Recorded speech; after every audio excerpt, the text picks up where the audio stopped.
ரூ. 400 புடவையே ரூ. 500 சொல்லி வித்துட்டு இருக்கோம்.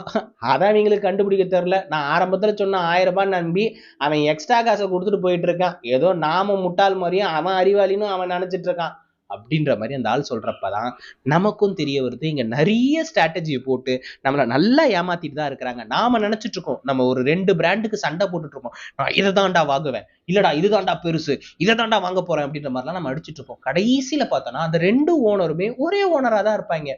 இதை நான் எந்த பிராண்டை சொல்றேன் அப்படின்னு சொல்லிட்டு பார்த்தோன்னா, ஒரு சிங்கிளா இருக்கிறதுக்காக ஒரு சாக்லேட் இருக்கு, அதே மாதிரி கப்பலா இருக்கிறதுக்கு ஒரு சாக்லேட் இருக்கு. நாம நினைச்சிட்டு இருக்கோம் சிங்கிளா இருக்கிறதான் பெஸ்ட், இதை தான் சாப்பிடணும் அப்படின்ற மாதிரி அந்த மஞ்சள் சாக்லேட்டை சொல்லிட்டு இருப்போம்.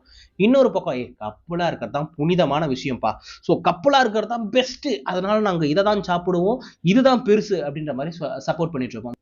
பட் எண்ட் ஆஃப் த டே என்ன ஒரு விஷயம் அப்படின்னு சொல்லிட்டு பார்த்தீங்கன்னா, இந்த மஞ்சள் கலர் சாக்லேட்டுக்கும் அந்த பர்பிள் கலர் சாக்லேட்டுக்கும் ஒரே ஓனர் தான்.